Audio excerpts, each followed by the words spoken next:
17 mars. Prière d'ouverture. Tu as préparé, Seigneur, pour nous qui sommes faibles, les secours dont nous avons besoin. Donne-nous d'accueillir avec joie notre relèvement et de témoigner par la fidélité de notre vie.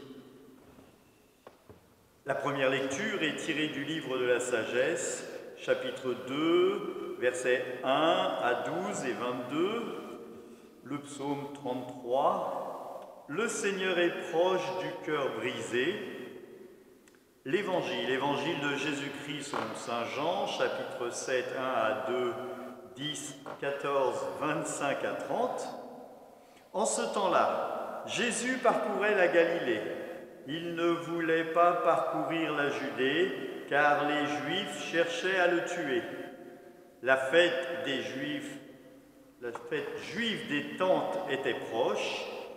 Lorsque ses frères furent montés à Jérusalem pour la fête, il y monta lui aussi, non pas ostensiblement, mais en secret. On était déjà au milieu de la semaine de la fête, quand Jésus monta au temple, et là il enseignait. Quelques habitants de Jérusalem disaient alors, « N'est-ce pas celui qu'on cherche à tuer? Le voilà qui parle ouvertement, et personne ne lui dit rien. Nos chefs auraient-ils vraiment reconnu que c'est lui le Christ? Mais lui, nous savons d'où il est. Or, le Christ, quand il viendra, personne ne saura d'où il est. » Jésus, qui enseignait dans le temple, s'écria, « Vous me connaissez? Et vous savez d'où je suis? Je ne suis pas venu de moi-même, mais il est véridique, celui qui m'a envoyé, lui que vous ne connaissez pas. Moi, je le connais, parce que je viens d'auprès de lui, et c'est lui qui m'a envoyé. » On cherchait à l'arrêter, mais personne ne mit la main sur lui, parce que son heure n'était pas venue.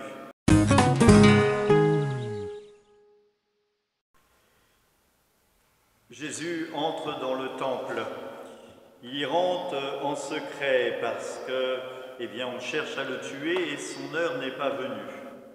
Il ne refuse pas d'aller se sacrifier pour le monde, mais il faut qu'il accomplisse tout ce qui doit être. Il n'a pas encore lavé les pieds de ses disciples, il n'a pas encore fait le dernier repas, il n'a pas institué la scène, comme on dit, donc chaque chose en son temps. Le Christ est présent dans le temple et il enseigne. Et c'est normal qu'il enseigne, parce que le temple est fait pour lui. Il est lui, la parole. Il est lui, celui dont nous entendons cette parole lorsque nous ouvrons les Écritures. Il est ce Christ présent dans nos cœurs et qui se rend plus présent et plus prégnant lorsque nous lisons la parole de Dieu. Et donc là, il se trouve dans le temple et il est face à des gens qui croient le connaître et qui disent « nous le connaissons, nous savons d'où il est ». Mais ils ne connaissent pas le plus profond de son être, qui est pleinement homme et pleinement Dieu. Et il le dit, celui qui m'a envoyé, vous ne le connaissez pas. Et à d'autres moments, il dira, par moi, vous pouvez le connaître. Qui m'a vu, a vu le Père. Soyons dans la confiance, dans ces moments où nous sommes sûrement perturbés, où nous n'osons plus, lorsque nous croisons quelqu'un, se demander si on doit lui dire bonjour ou pas.